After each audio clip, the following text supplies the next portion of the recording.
চট্টগ্রামের অনেক দূরে আমার মাহফিল আমি ঘরে বসা মৌলী সাহেব ওয়াজ করতেছে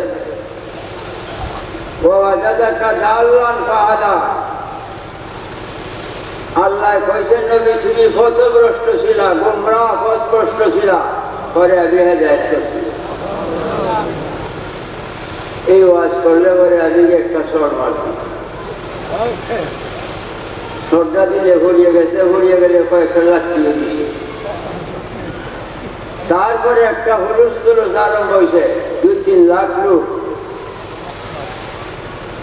এই বিষয় ওই বাড়ি ময়মনসিংহারা এই আলেমরা মারল কেন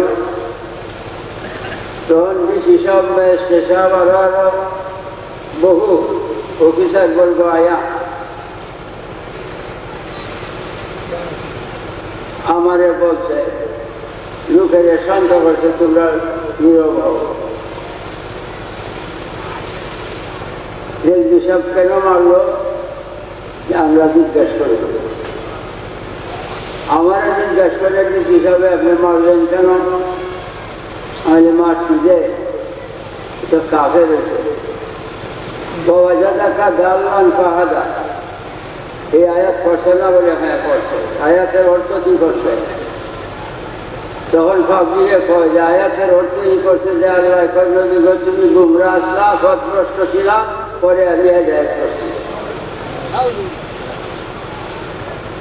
এই অর্থ যে করছে এর কাতল করা ফরজ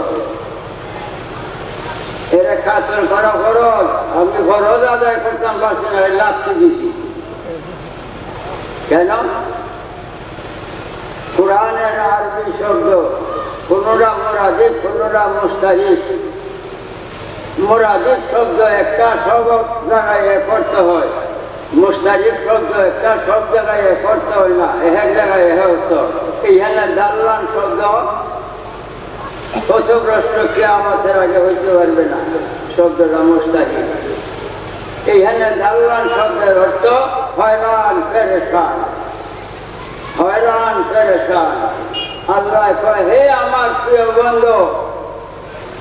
আমার বন্ধু আপনার উম্মতের জন্য আপনাকে আমি 24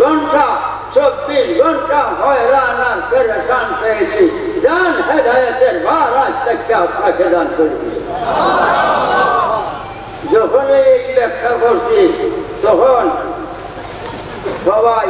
ডিসি হিসাবে দিছে আমার 5,000 টাকা এইবার সবাই টাকা দিতে এইটা করে 30,000 টাকা হয়েছে বাবা আলেম হইলেই হবে না পোশাকে আলেম হয় না এলেমের দ্বারায় আলেম হয় অল্প বিদ্যায় ভয়ঙ্কর নাউযুবিল্লাহ মিন যালিক নবী সাল্লাল্লাহু আলাইহি ওয়াসাল্লাম নবী সাল্লাল্লাহু আলাইহি ওয়াসাল্লাম তিনি ঈমান বাবারে নবী সাল্লাল্লাহু আলাইহি ওয়াসাল্লামকে যারা সর্বগুণে মানে জানের চাইতে ভালোবাসে তারা মুমিন তারা ঈমানদার বাবা আল্লাহর জগতে যদি ধর্ম থাকে আল্লাহর জগতে যদি ধর্ম থাকে একমাত্র ইসলাম ইসলাম বাদে আর কোন ধর্ম নয় সব শয়তানের চক্রান্ত সব শয়তানের চক্রান্ত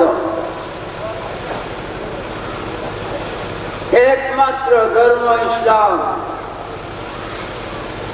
ইসলাম নবী মুহাম্মদুর রাসূলুল্লাহ সাল্লাল্লাহু আলাইহি ওয়াসাল্লাম তিনি ধর্ম